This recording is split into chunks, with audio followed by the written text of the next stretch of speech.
Minha madrasta ficou parada no meio do corredor do hospital, com o rímel escorrendo pelo rosto, e disse ao médico: deixe-o ir. É isso que ele gostaria. Olhei para ela, a mulher que passou 20 anos me apagando de todas as fotos de família, de todos os jantares de Natal, de todas as ligações de aniversário. Então abri minha pasta de couro, tirei uma pilha de documentos e disse: não, ele não gostaria disso, e você não tem autoridade para decidir. Ela perdeu a cor do rosto. Meu nome é Paula Atwood, tenho 34 anos, e está a história do dia em que toda a minha família foi escoltada para fora do quarto VIP do meu pai no hospital, não com lágrimas ou gritos, mas com uma assinatura que ele havia feito 5 anos antes, quando ninguém estava olhando. Se você está assistindo a este vídeo, inscreva-se no canal e me diga de onde você está assistindo. A ligação chegou às 6h52 da manhã do dia 14 de março. Eu estava na minha cozinha em Montrose, Houston, colocando café em uma caneca térmica, ensaiando mentalmente a apresentação trimestral que eu tinha que fazer às 9 horas. Meu celular vibrou na bancada de granito, um número desconhecido com o código de área 713. Quase deixei cair na caixa postal. Senhorita Atwood, aqui é Rebecca Torres, coordenadora de pacientes do Hospital Memorial Hermann. Estou ligando a respeito de Richard Atwood. O nome me atingiu como um soco no estômago. Eu não falava com meu pai há 8 anos. 8 anos de silêncio, de férias passadas sozinha, fingindo que eu não tinha família nenhuma. Ele deu entrada hoje de manhã às 5h47, continuou ela. Acidente vascular cerebral isquêmico. Ele está atualmente na UTI, inconsciente. Você consta como o principal contato de emergência dele. Coloquei a caneca de café na mesa. Desculpe, o que dele? Contato de emergência principal. Seu nome e número estavam em um cartão na carteira dele, junto com um bilhete que dizia: ligue primeiro. Senti um nó na garganta. 8 anos de nada, nem um telefonema, nem um cartão de aniversário, nem mesmo uma mensagem de texto. E, de alguma forma, meu número ainda era a primeira coisa que encontravam quando revistavam os bolsos dele. Há mais alguém que eu deva notificar? Perguntou Rebecca. Um cônjuge, talvez? Nossos registros mostram que ele é casado com uma certa Diane Atwood.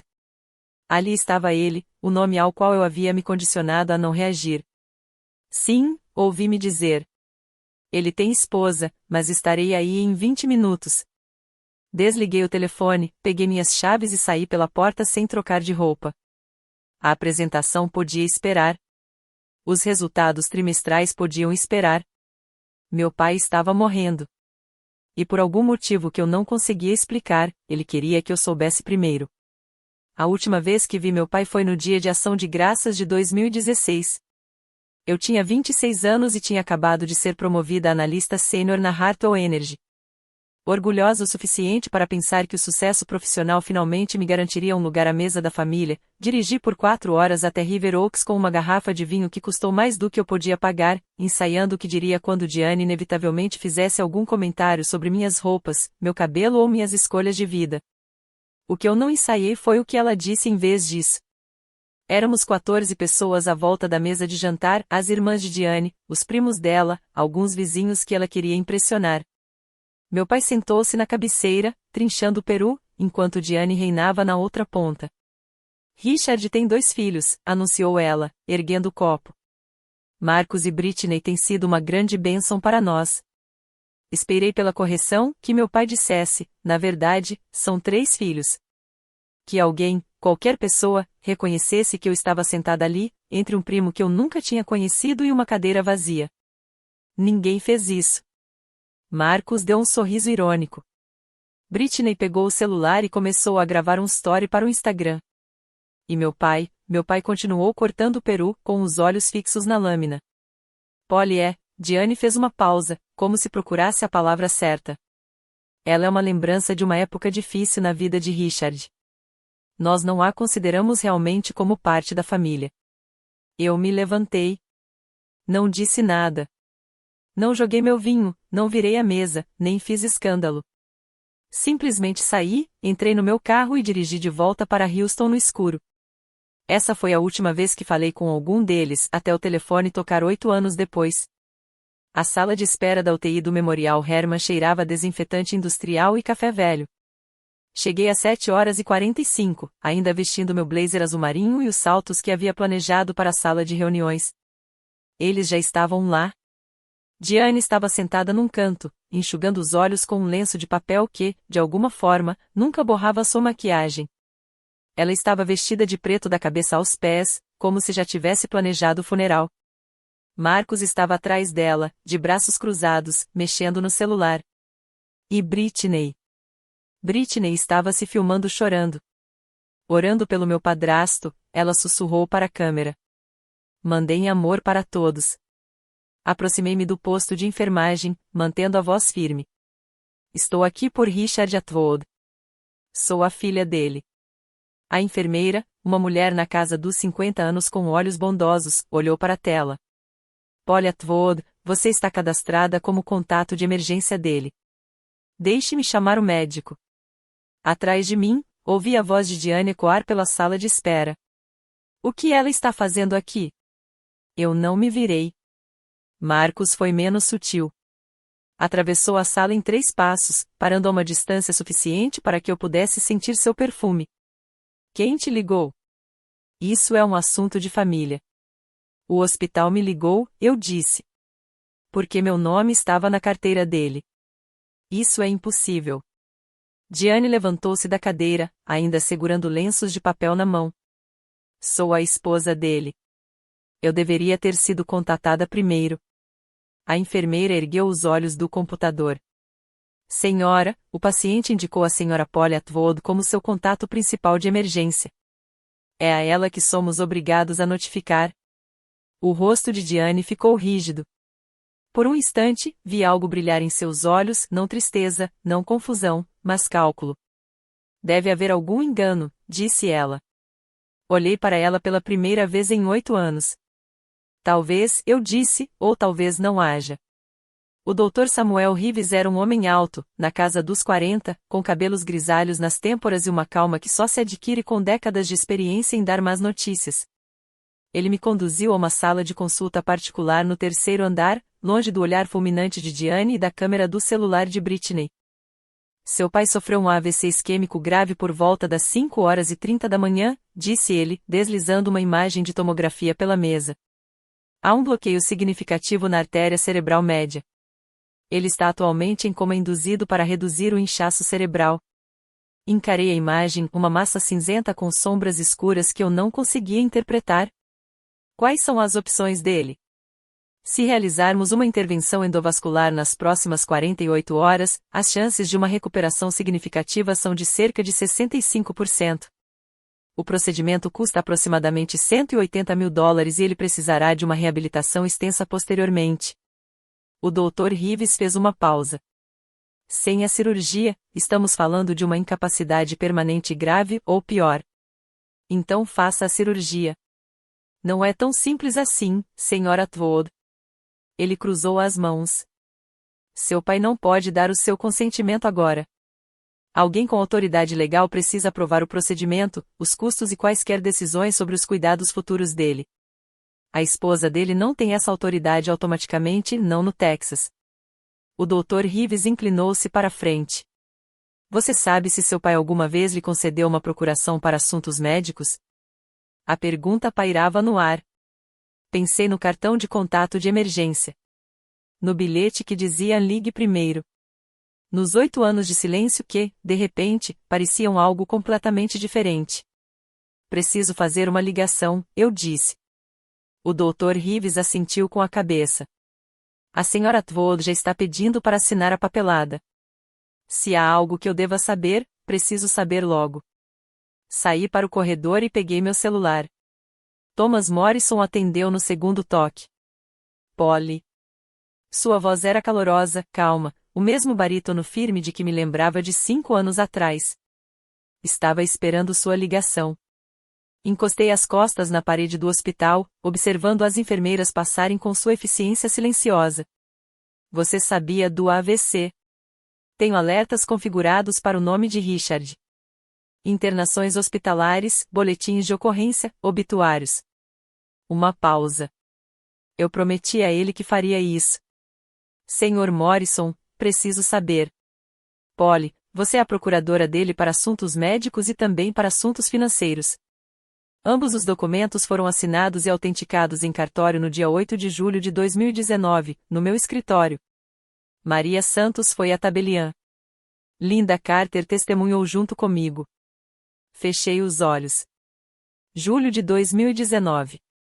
3 anos depois de ter saído daquele jantar de ação de graças. 3 anos de silêncio. E em algum lugar nesse silêncio, meu pai fez uma escolha. Por quê? A palavra saiu menor do que eu pretendia. A voz de Morrison suavizou. Ele veio até mim em junho daquele ano. Diane e Marcos estavam pressionando-o para mudar o testamento, para te excluir completamente. Ele estava abalado. Disse, se algo me acontecer, Tom, não confio em ninguém além de Polly para fazer a coisa certa. Minha garganta ardia. Ele nunca me contou. Ele disse que tentou ligar para você várias vezes. Você não atendeu. Lembrei-me daquelas ligações, números desconhecidos que eu havia encaminhado direto para a caixa postal, supondo que fossem spam ou, pior, que Diane estivesse tentando me contatar por outra linha.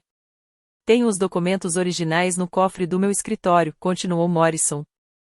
Já enviei cópias autenticadas por fax para o departamento jurídico do hospital. Devem ser verificados dentro de 1 hora. E Diane? Diane não faz ideia de que esses documentos existem. Abri os olhos. No final do corredor, pude vê-la andando de um lado para o outro, com o telefone pressionado contra a orelha. Ela está prestes a descobrir. Há algo mais que você precisa entender, disse Morrison, mudando o tom de voz. Se você não agir rapidamente, Diane agirá. Eu a observava através da divisória de vidro, ainda andando de um lado para o outro, ainda falando, sua mão livre gesticulando bruscamente no ar.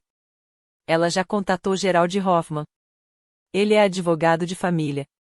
Lida com divórcios de alto patrimônio e disputas de herança.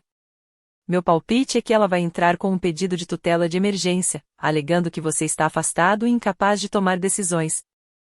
Ela consegue fazer isso? Ela pode tentar.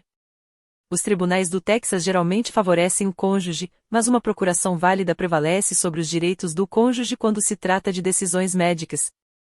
O problema é que, se ela entrar com o processo antes que o hospital reconheça oficialmente sua autoridade, você ficará envolvido em um litígio judicial enquanto o prazo para a cirurgia do seu pai se esgota.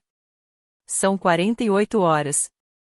Foi isso que o Dr. Reeves disse, 48 horas para salvar 65% da função cerebral do meu pai. E quanto às finanças dele? A procuração financeira duradoura dá a você o controle de todas as contas dele no momento em que ele for declarado incapaz. Isso inclui as contas conjuntas com Diane. Morrison fez uma pausa. Polly, fiz uma verificação preliminar esta manhã. Richard tem aproximadamente $890 mil em ativos líquidos. Somente nos últimos 4 meses, Diane transferiu $127 mil da conta conjunta deles para contas separadas em seu nome e no de Marcos. O número me atingiu como um balde de água fria. $127 mil foram movimentados silenciosamente, metodicamente, enquanto meu pai ainda estava saudável o suficiente para perceber se é que ele estava prestando atenção. Ela vem se preparando, eu disse.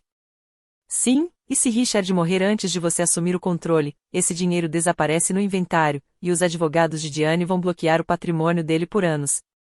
Pensei na expressão do meu pai naquela mesa de ação de graças, no jeito como ele continuava a cortar o peru, de olhos baixos, sem dizer nada. Talvez ele também estivesse planejando algo.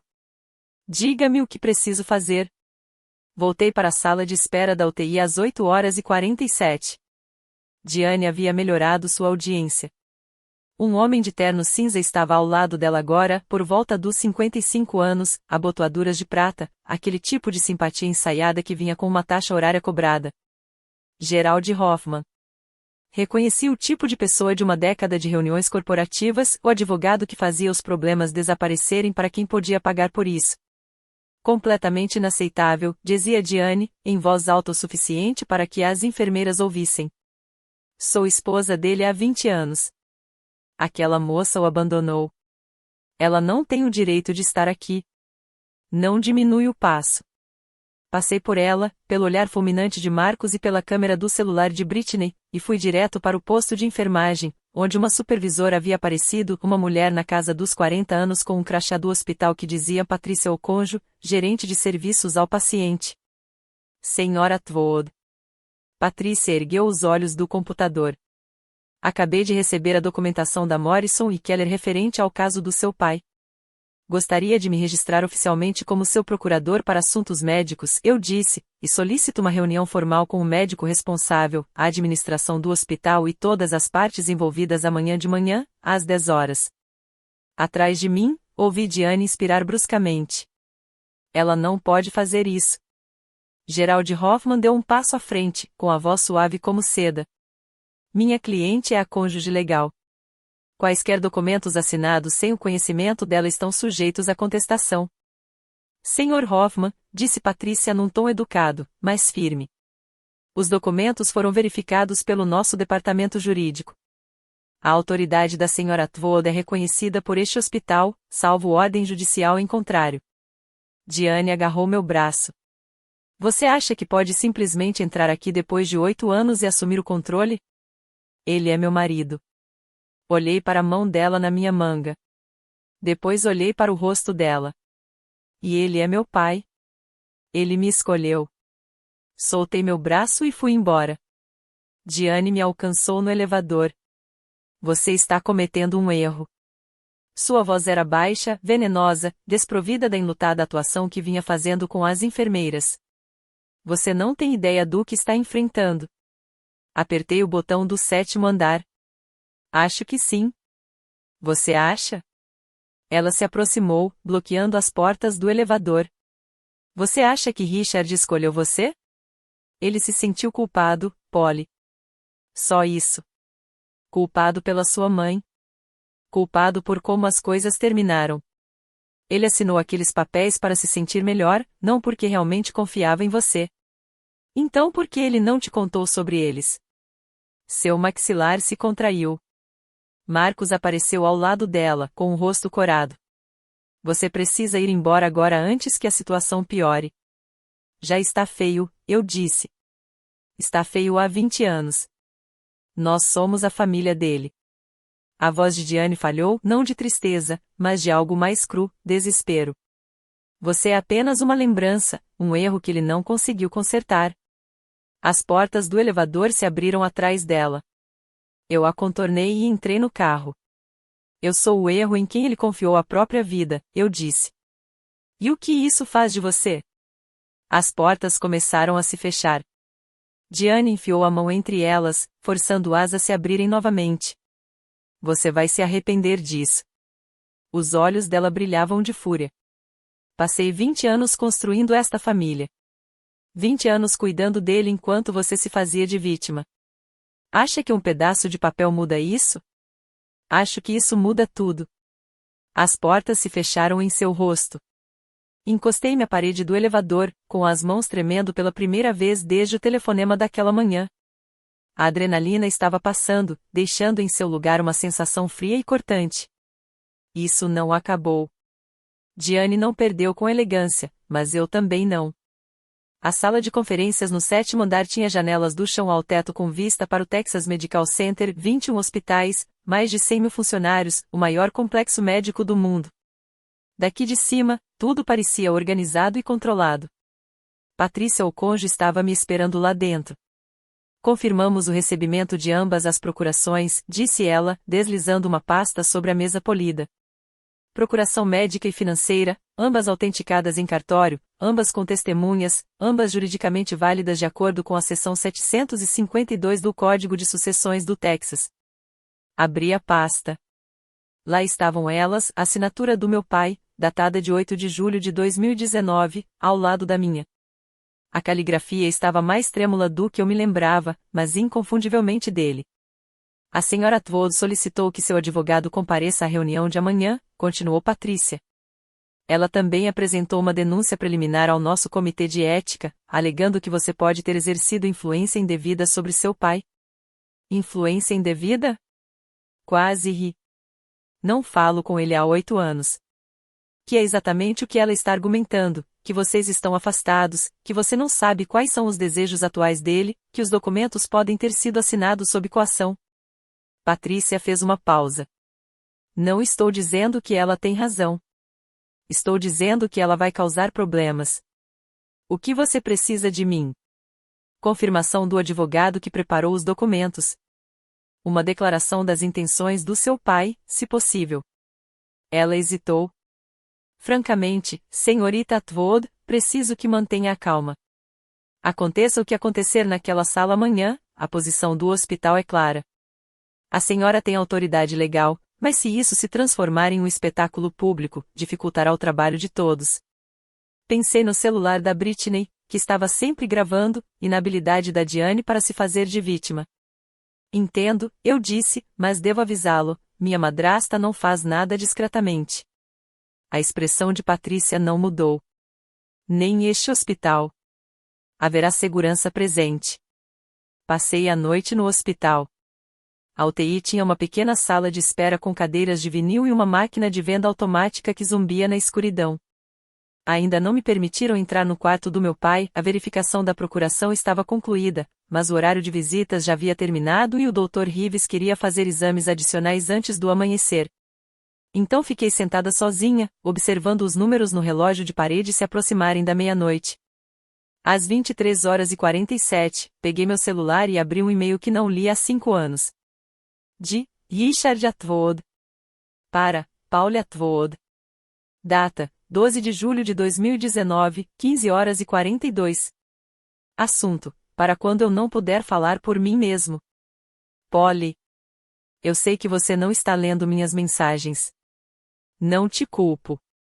Depois do que aconteceu no dia de ação de graças, depois de tudo que deixei a Diane dizer e fazer, você tem todo o direito de me ignorar. Mas preciso que você saiba de uma coisa. Assinei alguns papéis hoje. Documentos legais. Tom Morrison os tem. Se alguma coisa me acontecer, se eu ficar doente, se eu não puder tomar decisões por mim mesma, você é a pessoa em quem confio para tomá-las por mim. Não Diane, não Marcos. Você. Eu deveria ter te protegido. Eu deveria ter te defendido todas as vezes que ela te fez sentir como se você não pertencesse a lugar nenhum. Eu fui fraca. Eu tinha medo de ficar sozinha de novo depois que sua mãe morreu. E deixei esse medo me transformar em alguém que eu não reconheço. Só você fará o que é certo, Polly. Não o que é fácil, não o que é lucrativo, o que é certo. Eu te amo. Sempre amei. Me desculpe. Eu fui covarde demais para demonstrar isso. Pai. Li 3 vezes. Depois fechei os olhos e me permiti chorar pela primeira vez em 8 anos. Eles chegaram pontualmente às 8h da manhã, como um exército se reunindo para a guerra.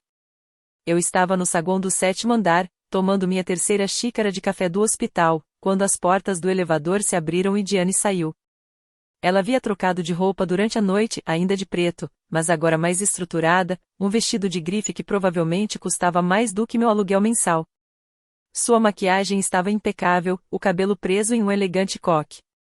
Ela parecia uma mulher se preparando para uma coletiva de imprensa, não para uma reunião de família. Marcos estava ao lado esquerdo dela, carregando uma pasta grossa de papel pardo. Britney estava à direita, com o celular já em mãos, filmando a entrada deles como se fosse um momento de reality show. Atrás deles vinha Gerald Hoffman, pasta na mão, e uma mulher que eu não reconheci, por volta dos 45 anos, loira, vestindo um cardigan macio e com uma expressão de preocupação profissional. Essa é a doutora Karen Walsh, murmurou Patrícia, aparecendo ao meu lado. Terapeuta familiar. Especializada em disputas relacionadas ao cuidado de idosos. Diane contratou uma terapeuta. Parece que ela está construindo uma narrativa. Esposa preocupada, apoiada por profissionais, versus filha distante com documentos legais suspeitos. A voz de Patrícia era neutra, mas eu captei o aviso implícito. Gerald Hoffman aproximou-se da recepção, sua voz ecoando pelo saguão. Estamos solicitando o adiamento da reunião desta manhã até que o tribunal possa analisar a validade da procuração. Meu cliente tem sérias preocupações quanto à coerção e influência indevida. Coloquei minha xícara de café sobre a mesa e caminhei em sua direção. A reunião é às 10, eu disse. Te vejo lá. Os olhos de Diane encontraram os meus. Por um instante, nenhuma de nós disse nada. Então ela sorriu, um sorriso fino e preciso, um sorriso que não chegou aos olhos. Você veio sozinha, disse ela. Que coragem! Observei sua comitiva, seu advogado, sua terapeuta, seus filhos com suas pastas e telefones. Eu vim preparado, eu disse. Isso faz diferença. Às 9h15, Patrícia me chamou ao seu escritório. A voz de Thomas Morrison preencheu a sala pelo viva voz, firme e precisa como um metrônomo. Confirmo, para que conste em ata, que a Procuração para Assuntos Médicos e a Procuração para Assuntos Financeiros de Richard Allen Atwood foram assinadas em 8 de julho de 2019, em meu escritório, localizado no endereço 1200 McKinney Street, Houston, Texas. Os documentos foram autenticados por Maria Santos, tabeliã pública do Condado de Harris, número de registro 12847593. As testemunhas presentes foram eu, Thomas Morrison, e minha assistente jurídica, Linda Carter. Patrícia fez anotações em seu tablet. E você pode confirmar que o Sr. Atwood estava em pleno uso de suas faculdades mentais quando assinou? Com certeza. Conheço o Richard há 15 anos. Ele me procurou especificamente porque estava preocupado com a possibilidade de sua esposa e enteados tentarem manipular seu planejamento sucessório. Ele foi lúcido, ponderado e enfático quanto aos seus desejos. Morrison fez uma pausa. Ele me disse, e eu cito, se eu não puder falar por mim mesmo, Polly fala por mim. Ninguém mais. Encarei o telefone, com o peito apertado. De acordo com a seção 752.051 do Código de Sucessões do Texas, continuou Morrison, uma procuração médica devidamente executada entra em vigor imediatamente após a incapacidade do outorgante. O consentimento do cônjuge não é necessário. A Sra. Atwood não tem legitimidade para invalidar esses documentos, a menos que possa comprovar fraude, falsificação ou incapacidade no momento da assinatura, nenhuma das quais se aplica aqui. Patrícia olhou para mim. Isso é suficientemente claro para os nossos propósitos. Sra. Atwood, o hospital a reconhece oficialmente como a pessoa autorizada a tomar decisões sobre os cuidados médicos do seu pai? As palavras me envolveram como uma armadura. E quanto à moção de Gerald Hoffman para adiar o adiamento? Negado, disse Patrícia. A reunião começa às 10 horas. Ela me entregou um crachá de visitante com uma faixa azul. Agora você tem acesso total ao quarto do seu pai. Morrison não havia terminado. Há mais uma coisa que você precisa saber, disse ele, baixando um pouco a voz. A procuração financeira. Patrícia olhou para mim e depois para o telefone. Também verificamos esse documento. Sim, mas não tenho certeza se a Sra. Atwood compreende totalmente as implicações disso. Morrison pigarreou. Polly, seu pai também lhe concedeu uma procuração financeira duradoura. Isso significa que você tem total autoridade sobre os assuntos financeiros dele durante sua incapacidade, contas bancárias, investimentos, imóveis, tudo. Eu já sabia disso em teoria, mas ouvir isso dito tão claramente fez meu estômago se contrair.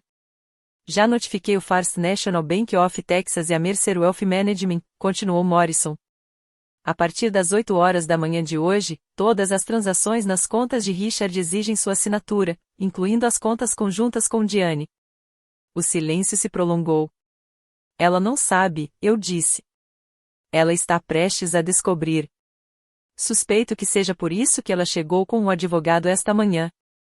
O tom de Morrison carregava uma satisfação sombria. Polly, quero deixar algo bem claro. O patrimônio líquido do seu pai totaliza aproximadamente $890 mil. Nos últimos 4 meses, Diane transferiu $127 mil da conta conjunta deles para contas separadas em nome dela e de Marcos. Essas transferências ocorreram enquanto Richard ainda estava saudável, tecnicamente legal, mas eticamente questionável. Posso reverter isso? Não há as transferências passadas, mas você pode impedir quaisquer saques futuros. E quando Richard se recuperar, se ele se recuperar, ele poderá decidir se deseja entrar com uma ação judicial. Pensei em Diane lá embaixo, reunindo sua equipe, preparando sua narrativa sobre a esposa enlutada versus a filha distante. Ela não sabia que o dinheiro com o qual contava já estava fora de seu alcance. Obrigado, Sr. Morrison. Mais uma coisa, Polly. Seu pai tinha razão a seu respeito. Não deixe que eles façam você duvidar disso. Ouvi Diane antes de vê-la. Como assim, recusado? Sua voz ecoou pelo corredor do 7º andar, tão cortante que poderia cortar vidro. Saí do escritório de Patrícia exatamente quando ela virou a esquina, com o telefone pressionado contra a orelha, a compostura começando a ruir. Sou a esposa dele. Estou nessa conta há 20 anos. Deve haver algum engano. Ela parou no meio do caminho quando me viu. Te ligo depois. Ela baixou o telefone lentamente, sem nunca desviar o olhar do meu rosto. O que você fez? Não disse nada. Tentei transferir fundos esta manhã para despesas médicas. Sua voz estava controlada agora, mas eu podia ver suas mãos tremendo. O banco disse que a conta está sob a gestão de um representante autorizado. Eles não me disseram quem. Marcos apareceu atrás dela, com o rosto corado. Mãe, o que está acontecendo? Ela fez alguma coisa. Diane deu um passo em minha direção. Você fez alguma coisa com as contas dele. Eu não fiz nada, disse calmamente. Meu pai fez há 5 anos. Ela perdeu a cor do rosto. Ele me concedeu uma procuração financeira, continuei. O que significa que, enquanto ele estiver incapacitado, eu controlo seus bens, todos eles, incluindo as contas conjuntas. A boca de Diane abriu e fechou. Pela primeira vez desde que cheguei a este hospital, ela pareceu genuinamente assustada. Você não pode. Marcos deu um passo à frente, elevando a voz. Esse dinheiro é nosso. É o dinheiro dele, eu disse. E ele confiou em mim. Não a você. Gerald Hoffman apareceu no final do corredor, com a pasta na mão. Diane, precisamos conversar agora. Ela não se mexeu. Apenas ficou me encarando, seu mundo cuidadosamente construído desmoronando diante de seus olhos. Isso não acabou, ela sussurrou. Não, concordei. Está apenas começando. Sei que muitos de vocês que estão assistindo já passaram por algo semelhante, foram ignorados pela família, tratados como estranhos na própria casa, sentindo-se como se não pertencessem àquele lugar. Se você se identificou com essa história, clique no botão curtir e deixe um comentário. Eu leio todos eles. E se você quiser ver o que acontece na reunião que está prestes a começar, continue assistindo. A sala de conferências encheu exatamente às 10 horas da manhã. Sentei-me em uma das extremidades da longa mesa. Diane sentou-se na outra, ladeada por Marcos, Britney, Gerald Hoffman e a doutora Karen Walsh. Patrícia Oconjo assumiu uma posição neutra perto da porta, com o tablet na mão. O Dr. Rives estava junto à janela, com uma expressão cuidadosamente neutra. 2 seguranças aguardavam no corredor do lado de fora. Diane começou a falar com lágrimas nos olhos. Sou esposa de Richard há 20 anos, disse ela, com a voz embargada no momento certo. Estive ao lado dele em tudo. Nas dificuldades nos negócios, nos problemas de saúde, no luto pela morte da primeira esposa. Fui eu quem segurou a mão dele todas as noites. Fui eu quem soube o que ele gostaria. Ela enxugou os olhos com um lenço de papel. E agora, depois de 8 anos de completo silêncio, sua filha distante aparece do nada com documentos legais que eu nunca vi, tentando assumir o controle de seus cuidados e de suas finanças. Gerald Hoffman assentiu gravemente. Estamos solicitando que o hospital suspenda o reconhecimento desses documentos até que uma análise jurídica completa seja realizada. Há sérias dúvidas sobre se o Sr. Atwood era competente quando os assinou e se foi submetido à influência indevida. O Dr. Rives mudou de posição ligeiramente. Sr. Atwood, revisei o histórico médico do seu marido. Não há indicação de comprometimento cognitivo em 2019, quando esses documentos foram assinados. Ele estava de luto, disse Diane rapidamente. Ele estava deprimido há anos depois do que aconteceu com a mãe de Pauli. Ele não estava pensando com clareza. Observei sua performance, o lábio trêmulo, as pausas estratégicas, o jeito como ela inclinava o corpo em direção às câmeras de segurança como se soubesse que estava sendo gravada. Ela era boa. 20 anos de prática a tornaram muito boa. Mas eu tinha algo melhor do que lágrimas. Eu tinha verdade. Marcos abriu sua pasta de papel pardo com a satisfação de quem joga sua carta na manga. Tenho documentos aqui, anunciou ele, provando que Paul Atwood não teve nenhum contato significativo com o pai desde novembro de 2016. Nenhuma ligação, nenhum e-mail, nenhuma visita, nada. Ele deslizou uma pilha de papéis pela mesa. Registros telefônicos, percebi, capturas de tela de chamadas não atendidas. Richard tentou entrar em contato com ela várias vezes, continuou Marcus. Ela o ignorou todas as vezes. Ele me olhou com desprezo evidente. Essa não é uma filha amorosa. Essa é alguém que abandonou o pai quando ele precisava dela e agora está aparecendo para cobrar. Brittany assentiu vigorosamente. Ela nem sequer compareceu ao casamento do meu irmão. Papai ficou arrasado. Eu não fui convidado, disse baixinho. Isso não é verdade. Eu tenho o e-mail. Mantive a voz calma. Diane, explicando que minha presença causaria tensão desnecessária e que Richard concordou que era melhor eu ficar longe. A expressão de Diane oscilou por um instante. Gerald Hoffman se recuperou rapidamente. Independentemente da dinâmica familiar passada, a questão que se coloca é se a Sra. Atwood está qualificada para tomar decisões de vida ou morte por um homem com quem não fala há 8 anos. Um homem cujos desejos atuais ela não tem como saber. Eu sei quais são os desejos dele, eu disse, porque ele os anotou. Em documentos que você obteve de alguma forma sem o conhecimento da esposa dele.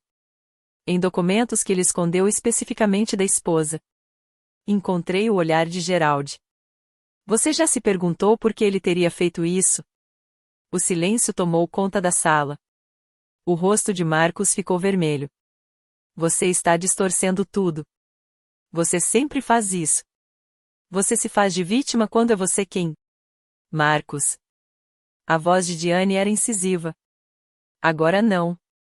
Mas o estrago já estava feito. A primeira rachadura havia aparecido. A voz de Patrícia Okonkwo cortou a tensão. Com licença, senhora Mercer. A senhora está gravando esta reunião? Todos se viraram para olhar para Brittany. Seu celular estava encostado no copo d'água, a tela virada para a mesa, um pequeno ponto vermelho piscando no canto. Estou documentando tudo para os meus seguidores, disse Brittany, como se isso fosse perfeitamente normal. Eles têm o direito de saber o que está acontecendo com a nossa família. Dei uma olhada na tela. O contador da transmissão ao vivo mostrava 847 espectadores. Os comentários rolavam rapidamente, expulsem ela. Filha interesseira. Time Diane. Que triste. Trata-se de uma consulta médica privada, afirmou Patrícia com firmeza. A gravação não é permitida sem o consentimento de todas as partes. Está tudo bem. Eu mesma me surpreendi com a calma que consegui transmitir. Deixe ela gravar. Os olhos de Diane se estreitaram. Na verdade, continuei, quero que todos que estão assistindo ouçam o que vou dizer, já que os seguidores da Brittany parecem tão interessados na verdade. Brittany hesitou, depois ajustou o celular para conseguir um ângulo melhor. O número de visualizações subiu, 923, 1047, 1156. Vai em frente, Polly. A voz de Diane transbordava uma falsa doçura. Conte a todos a sua versão dos fatos. Conte como você abandonou seu pai por 8 anos e agora, de repente, se importa com o bem-estar dele. Os comentários explodiram, ela está nervosa. Risos. A enteada parece culpada. Diane é uma mulher muito forte. Olhei diretamente para a câmera de Brittany. Você me chamou de estranha, eu disse. Você disse que eu não pertenço a esta família. Você disse que Richard só tem 2 filhos de verdade. Fiz uma pausa. Então, deixe-me mostrar como é a sua verdadeira família para o homem que você diz amar. Abri minha pasta e tirei uma caixa de dentro. Vamos começar com um e-mail que meu pai me enviou há 5 anos. Levantei-me lentamente, segurando a pasta contra o peito. Antes de lhe mostrar isto, disse eu, quero confirmar algo para que fique registrado. Olhei para Patrícia. Esta reunião está sendo oficialmente documentada pelo hospital? Sim, é gravação de áudio. Procedimento padrão para decisões médicas contestadas. Ótimo. Voltei-me para a mesa porque quero que tudo o que eu for dizer fique registrado. E dei uma olhada no celular da Britney, onde o número de visualizações já tinha passado de 2.000. Quero que todos que estão assistindo ouçam isso também.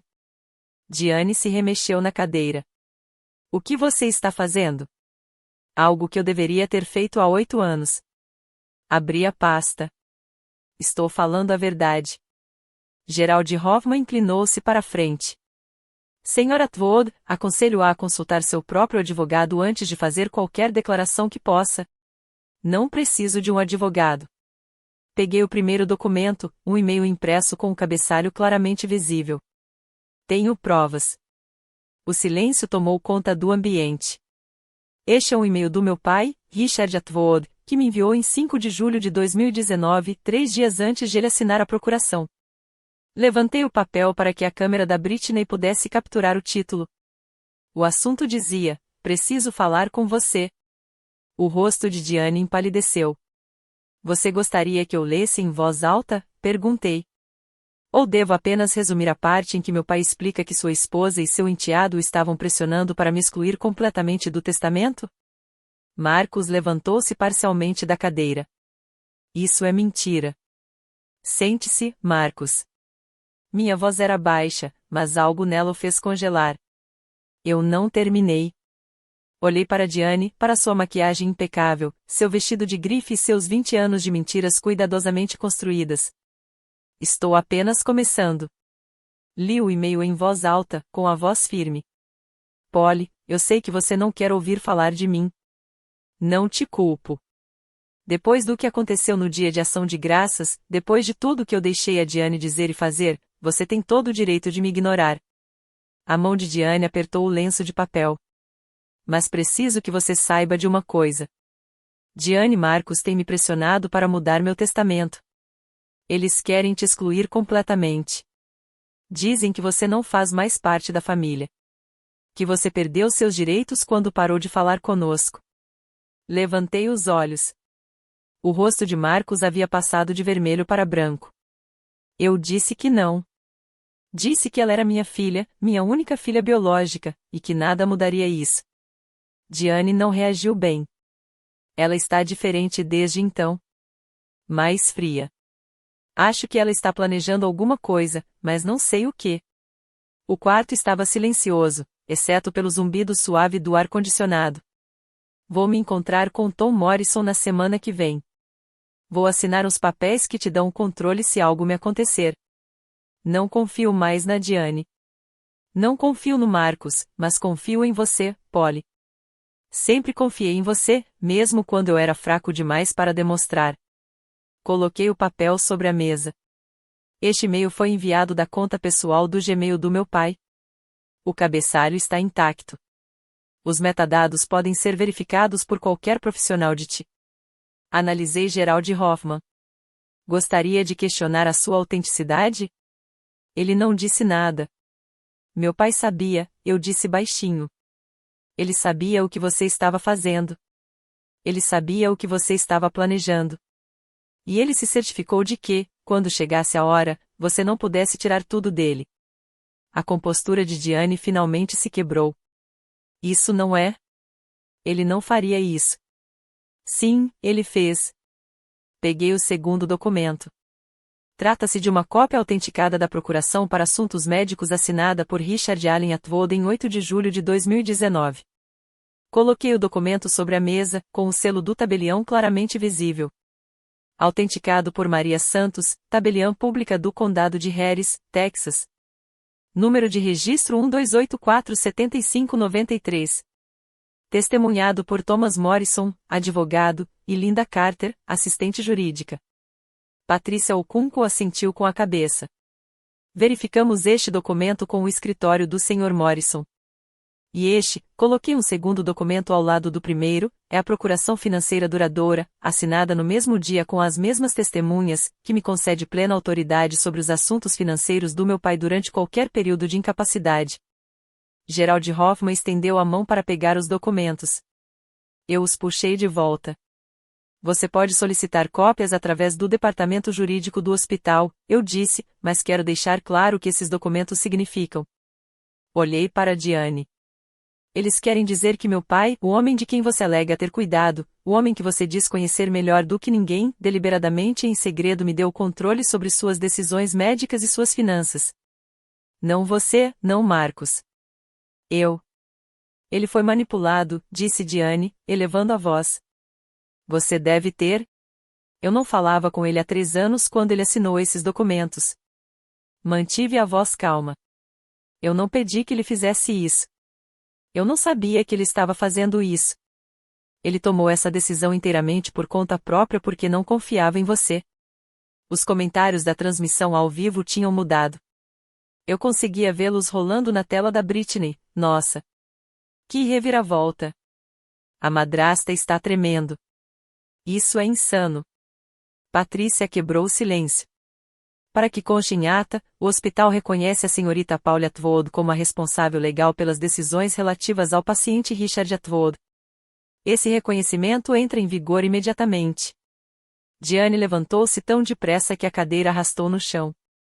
Isto é uma loucura. A sua voz perderá a modulação cuidadosa. Sou a esposa dele. Sou a esposa dele há 20 anos. Não pode simplesmente entrar aqui com os papéis e levar tudo. Senhora Atwood. O Dr. Reeves deu um passo à frente, com um tom profissionalmente calmo. Talvez devêssemos fazer uma pequena pausa. Eu não preciso de um descanso.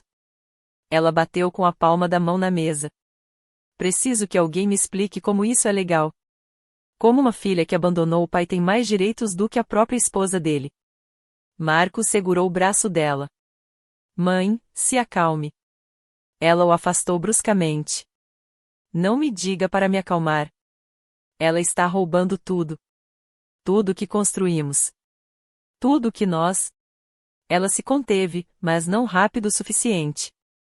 Vi isso se refletir no rosto de Patrícia, no rosto do Dr. Reeves, nos rostos dos 2 seguranças que entraram pela porta. Tudo que construímos. Não tudo que Richard construiu. Tudo que eles construíram. Como se o dinheiro dele, a casa dele, a vida dele fossem projetos conjuntos nos quais ela havia investido e agora esperava retorno. O celular da Britney ainda estava gravando. O número de visualizações já havia passado de 8.000. Os comentários já não eram mais do lado da Diane, ela acabou de dizer o que todos pensavam. Sempre foi tudo sobre dinheiro. A madrasta está desequilibrada. Você vai se arrepender disso, disse Diane, baixando a voz para um tom ameaçador. Vou levar isso ao tribunal. Vou provar que esses documentos são fraudulentos. Vou provar que você o manipulou. Você pode tentar, eu disse baixinho.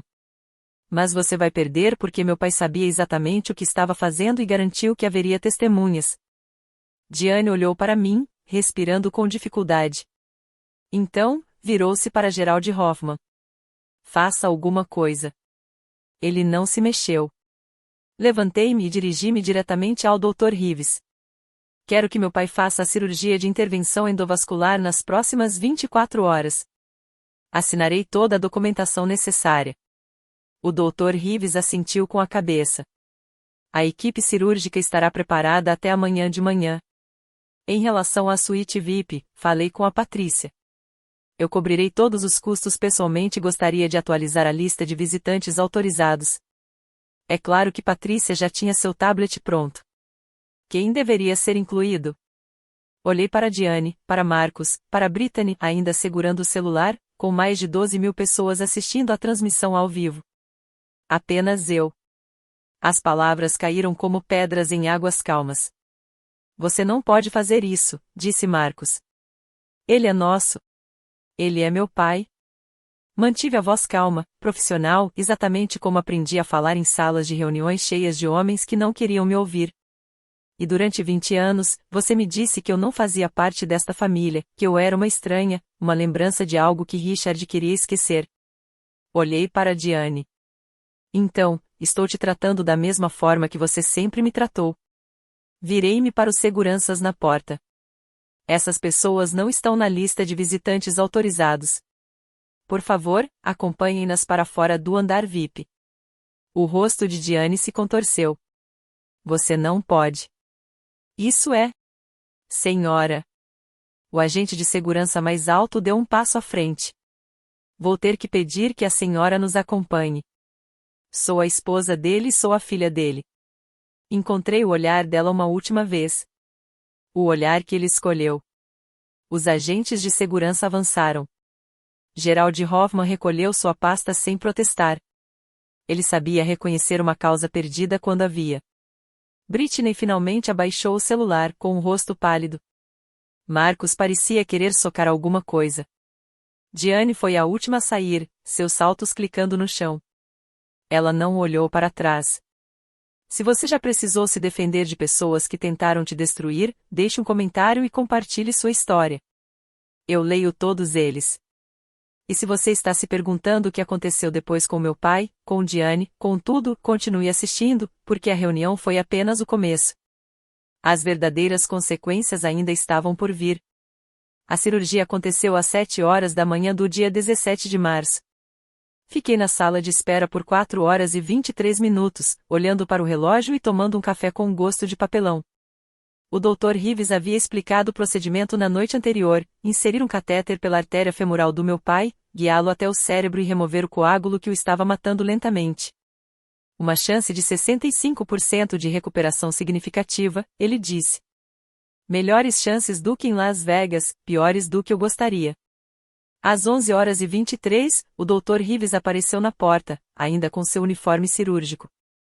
O procedimento foi um sucesso. Só me dei conta de que estava prendendo a respiração quando a soltei.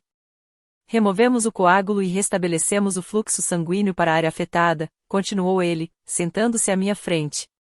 Ele está se recuperando agora, ainda sedado, mas estável. Qual é o prognóstico? Otimista, com algumas ressalvas. O Dr. Reeves pegou um tablet e me mostrou imagens de exames que eu não consegui interpretar completamente. Ele precisará de 3 a 6 meses de reabilitação. Pode haver alguma fraqueza permanente no lado esquerdo, e não saberemos a extensão total do impacto cognitivo até que ele esteja totalmente consciente, mas sua função cerebral parece melhor do que eu esperava. Quando poderei vê-lo? Dê-nos algumas horas para acomodá-lo na UTI. Depois, você poderá ficar com ele. Ele fez uma pausa. Senhorita Atwood, quero que saiba, se tivéssemos esperado mais 24 horas, como a senhora Atwood sugeriu, as chances dele teriam caído para menos de 30%. Sua decisão de prosseguir imediatamente pode ter salvado a vida dele. Assenti com a cabeça, sem confiar na minha voz. Você tomou a decisão certa, disse o Dr. Reeves. Independentemente do que aconteça com sua família, lembre-se disso. Eu faria isso pelo resto da minha vida. Eu me lembraria disso. Enquanto meu pai se recuperava, eu fazia ligações. Para o First National Bank of Texas, para Mercer Wealth Management, para a empresa de administração de imóveis que cuidava das propriedades de aluguel do meu pai em Kate. Um por um, me apresentei, forneci a documentação da procuração e solicitei a mesma coisa, congelar todas as transações de saída até segunda ordem. A gerente do banco, uma mulher chamada Sandra Olovay, foi particularmente prestativa. Já identificamos algumas atividades incomuns nas contas do Sr. Atwood, disse ela por telefone. Nos últimos 4 meses, ocorreram diversas transferências totalizando $127 mil para contas em nome de Diane Atwood e Marcus Mercer. Tecnicamente, todas são legais, já que a Sra. Atwood é titular conjunta das contas. Mas o padrão é preocupante. Primeiro, foram pequenas quantias, $5 mil aqui, $8 mil ali. Depois, transferências maiores nas últimas 6 semanas, $25 mil em 3 de fevereiro e $40 mil em 28 de fevereiro. Ela fez uma pausa. Parece que alguém estava testando o terreno e depois acelerando. Refleti sobre a cronologia. Fevereiro. Meu pai estaria saudável nessa época, seguindo sua vida normal, provavelmente sem conferir seus extratos bancários com frequência. Diane teria tido tempo suficiente para movimentar dinheiro sem que ele percebesse. Posso reverter essas transferências? Infelizmente, não. Foram transações autorizadas de uma conta conjunta, mas posso garantir que não haverá mais saques sem sua aprovação expressa. A voz de Sandra demonstrava uma nota de compaixão profissional. O Sr. Atwood ainda possui aproximadamente $890.000 em ativos líquidos. Vou garantir que continue assim. Obrigado. Desliguei o telefone e fiquei olhando para ele. $127.000 sumiram. Transferidos para contas que eu não podia acessar, por uma mulher que provavelmente já estava planejando como gastar o resto. Mas ela não receberia mais um centavo. Não enquanto eu estivesse assistindo. Meu pai confiou a mim a proteção do que era dele. Eu não ia decepcioná-lo. Ele abriu os olhos no dia 19 de março, 5 dias após o AVC. Eu estava sentado ao lado da cama dele, lendo um relatório financeiro no meu tablet, quando percebi a mudança na sua respiração. Os monitores emitiram um sinal sonoro num ritmo ligeiramente diferente e então a mão dele se moveu, apenas ligeiramente, o suficiente para roçar na minha. Polly. Sua voz era quase um sussurro, rouca por causa do tubo de respiração que haviam removido no dia anterior, mas ele disse meu nome como se fosse a única palavra que importasse. Estou aqui, pai. Larguei o tablet e peguei na mão dele com mais firmeza, sentindo como seus dedos estavam finos. Estou aqui. Seus olhos, nublados, confusos, mas inconfundivelmente os dele, focaram no meu rosto. Você veio? É claro que eu vim. Eu sabia que você faria isso. Ele tentou sorrir, mas o sorriso saiu torto, o lado esquerdo do rosto não colaborando muito bem. Eu sempre soube. Eu queria dizer tantas coisas. Queria perguntar por que ele nunca me defendeu, por que deixou Diane me tratar como lixo por 20 anos, por que esperou até estar morrendo para finalmente me escolher. Eu queria contar a ele sobre a reunião, sobre a expressão no rosto de Diane quando ela percebeu que tinha perdido, sobre as 12.000 pessoas que assistiram à sua humilhação ao vivo pela internet. Mas nada disso importava naquele momento. Não tente conversar, eu disse. Você precisa descansar. Polly, seu aperto se intensificou, fraco, mas insistente. Me desculpe por tudo. Eu deveria ter? Eu sei. Minha voz falhou. Eu sei, pai. Estávamos sentados ali, no silêncio do quarto do hospital, pai e filha. 8 anos de silêncio finalmente quebrados. Não com explicações ou acusações, mas com algo mais simples, presença, perdão, um novo começo. As conversas difíceis podiam esperar. Por agora, isto bastava. Diane não demorou a revidar. 2 semanas após meu pai recuperar a consciência, recebi uma carta registrada em meu apartamento. O remetente era o escritório de advocacia geral de Hoffman & Associates. O conteúdo era exatamente o que Thomas Morrison havia previsto: petição para tutela e curatela de emergência de Richard Allen Atwood. A ação judicial alegava que eu havia exercido influência indevida sobre meu pai, que os documentos de procuração foram obtidos por meio da manipulação de uma pessoa idosa vulnerável e que Diane, como sua amada esposa por 20 anos, era a única tutora apropriada para suas decisões médicas e financeiras. Ela vai perder, disse Morrison quando liguei para ele. Os documentos são irrefutáveis e Richard está consciente agora. Ele pode testemunhar sobre suas próprias intenções, mas ela vai se manifestar primeiro. Ah, com certeza. Gerald Hoffman já deu uma declaração ao Houston Chronicle, classificando o caso como um exemplo clássico de abuso financeiro contra idosos. A voz de Morrison carregava um toque de divertimento sombrio. O artigo foi publicado esta manhã. Talvez seja melhor evitar a sessão de comentários. Abri o artigo no meu celular. A manchete dizia: briga familiar, filha afastada é acusada de manipular o espólio do pai moribundo. Havia uma foto de Diane com uma expressão de profunda tristeza e uma citação de Gerald Hoffman sobre a proteção de idosos vulneráveis contra parentes oportunistas. Minha caixa de entrada já estava se enchendo de mensagens. Algumas eram de estranhos solidários que tinham visto a transmissão ao vivo da Britney e se lembravam da verdade, outras eram de pessoas maldosas que tinham lido o artigo e decidido que eu era exatamente o monstro que Diane descreveu. O que devemos fazer? Perguntei. Deixaremos seu pai falar por si mesmo, disse Morrison. Quando ele estiver forte o suficiente, faremos um depoimento em vídeo, suas próprias palavras registradas, confirmando tudo. E até lá? Até lá, esperamos e não deixamos que nos vejam suar. 1 mês após o AVC, meu pai estava forte o suficiente para lutar. O depoimento em vídeo foi gravado em seu quarto de hospital em 14 de abril, com a presença de um repórter judicial, Thomas Morrison fazendo as perguntas e um neurologista presente para confirmar sua sanidade mental. O advogado de Diane exigiu estar presente. O juiz permitiu, apesar das objeções de Morrison. Gerald Hoffman estava sentado num canto, fazendo anotações, com o rosto cuidadosamente neutro. Meu pai estava sentado, apoiado na cama do hospital, mais magro do que eu me lembrava, mas com uma clareza nos olhos que não via há anos. Sr. Atwood, começou Morrison, o senhor assinou os documentos de procuração médica e financeira em 8 de julho de 2019? Sim. A voz do meu pai estava mais forte agora, embora ainda um pouco arrastada do lado esquerdo. Assinei os documentos no seu escritório. Maria Santos os autenticou. Linda Carter testemunhou. Você foi coagido ou manipulado para assinar esses documentos? Não. Ele olhou diretamente para a câmera.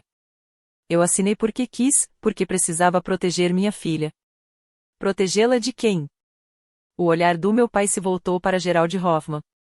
Para minha esposa, para os filhos dela, para as pessoas que me viam como uma conta bancária em vez de uma pessoa. Ele fez uma pausa. Diane e Marcos estavam me pressionando para mudar meu testamento. Eles queriam excluir Polly completamente.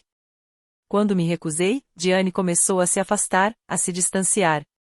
Eu sabia que algo estava errado. E você escolheu sua filha como sua representante. Polly é a única pessoa em quem confio para fazer o que é certo. Sua voz embargou. Eu falhei com ela por 20 anos.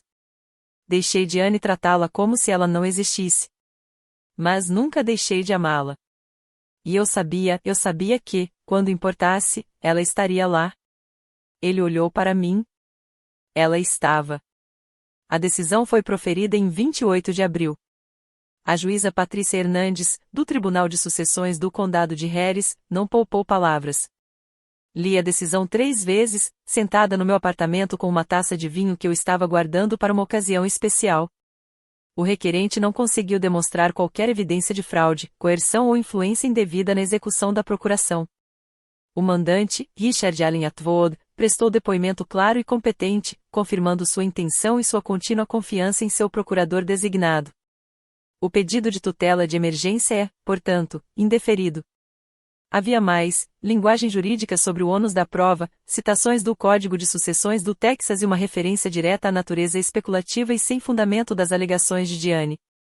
Mas, no fim das contas, a conclusão era simples: ela perdeu.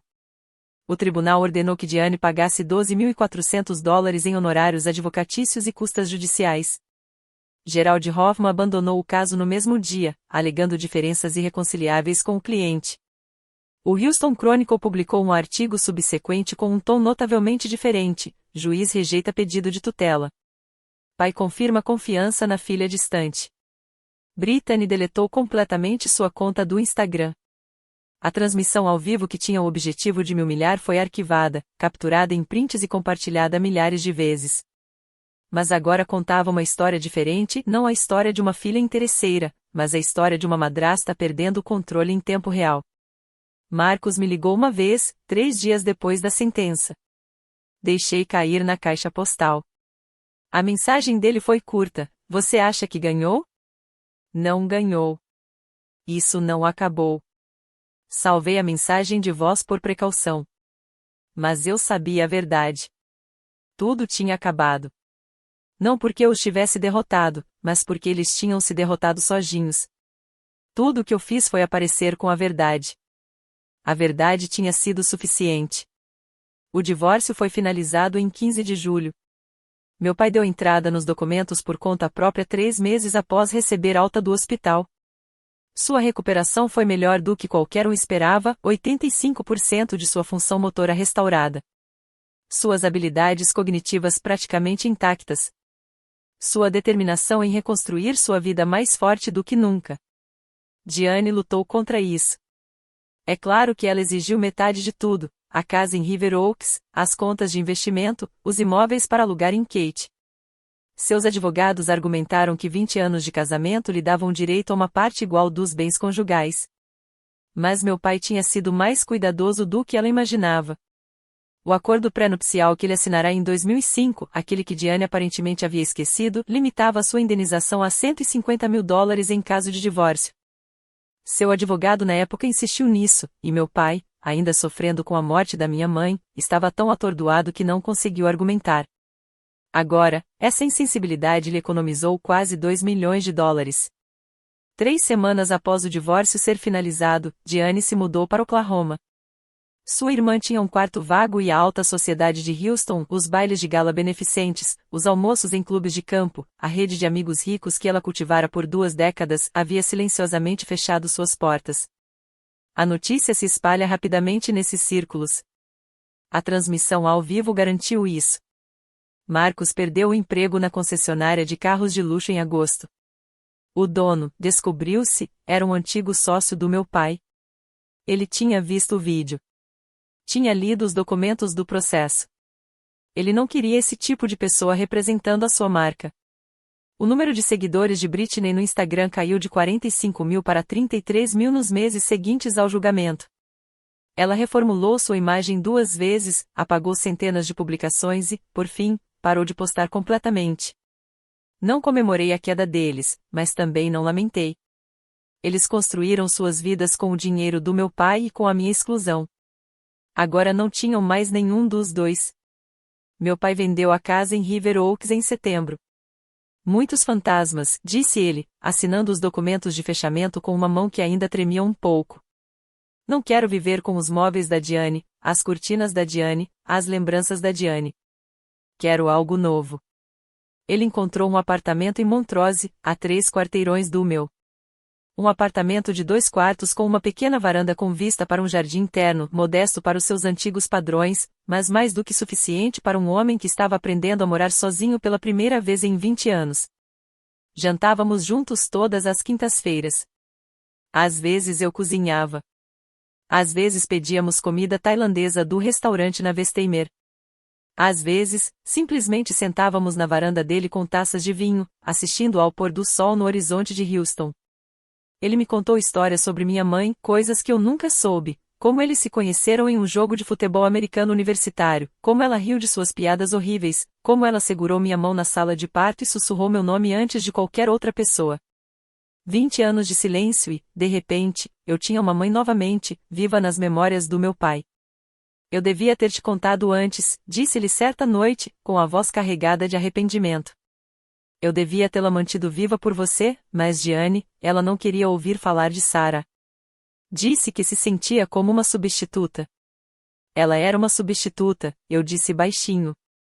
Ele assentiu. Eu sei. Eu também sabia naquela época. Mas eu estava sozinho, Polly.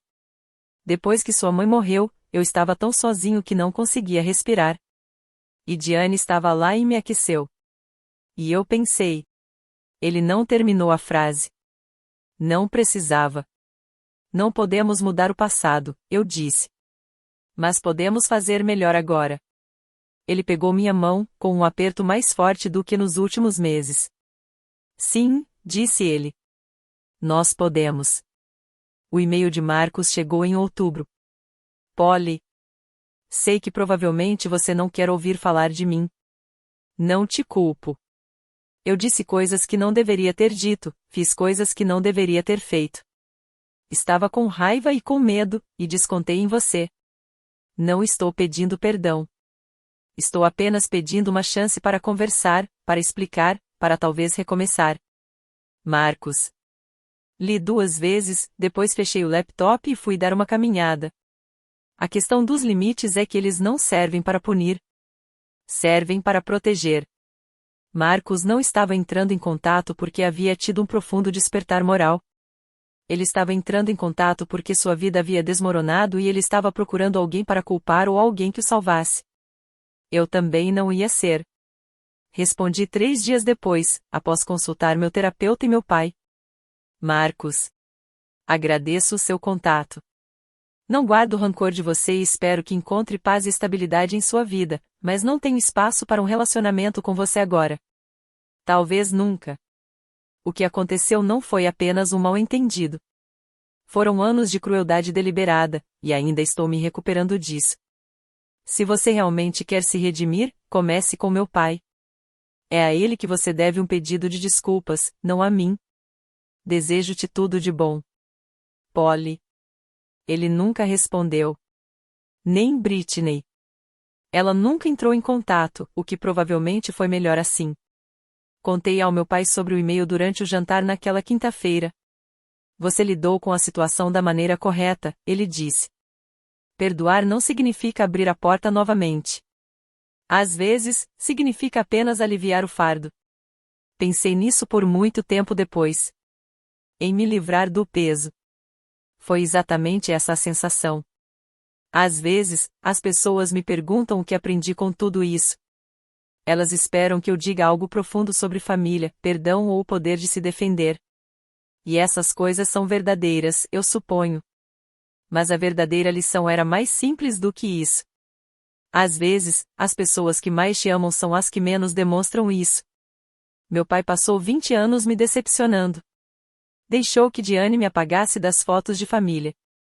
Permaneceu em silêncio enquanto ela dizia a uma sala cheia de gente que eu não era sua filha de verdade.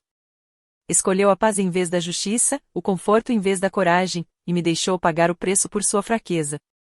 Mas ele também passou esses mesmos 20 anos se preparando para o momento em que não pudesse mais se proteger. Ele colocou meu nome na carteira. Assinou documentos que me davam poder sobre a vida e o dinheiro dele. Me escreveu um e-mail que eu só li 5 anos depois, explicando tudo o que ele não podia dizer em voz alta. Ele me amava.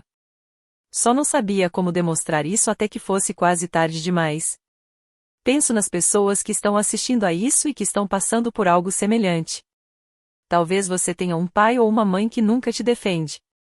Talvez você tenha irmãos que te tratam como se você não existisse. Talvez você tenha passado anos se perguntando se o problema é você. Se você é quem está quebrado, Se você é quem não merece ser amado, Você não é o problema. Você não está quebrado, E você merece ser amado, incondicionalmente.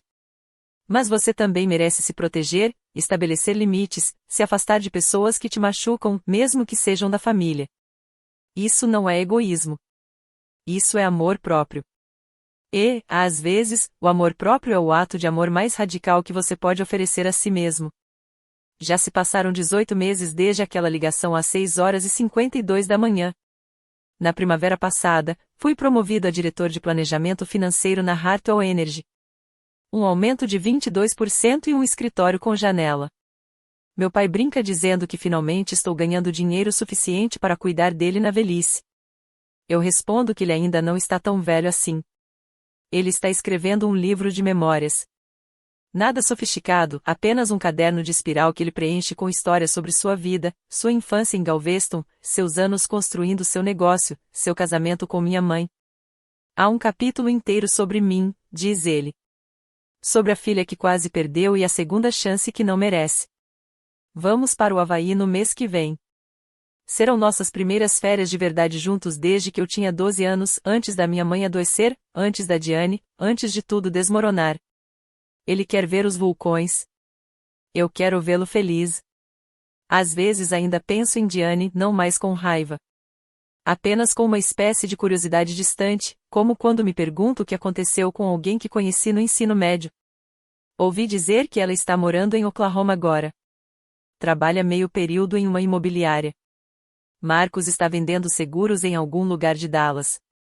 Britney ficou noiva de um rapaz que conheceu numa cafeteria. Espero que ela seja feliz. Não lhes desejo mal algum. Na verdade, não lhes desejo nada. A verdade é que família não se resume a laços de sangue. Não se trata de documentos legais, sobrenomes em comum ou quem aparece no jantar de ação de graças. Família é sobre quem te escolhe, quem luta por você, quem aparece quando tudo desmorona. Meu pai me escolheu e eu o escolhi também. Isso basta. Isso é mais do que suficiente. Isso é tudo. Obrigado por terem ficado até o final da minha história. Se você já passou por algo semelhante ou se esta história te tocou de alguma forma, deixe um comentário e me conte. Você acha que eu deveria ter perdoado a Diane? Fiz a coisa certa ao impor limites ao Marcos.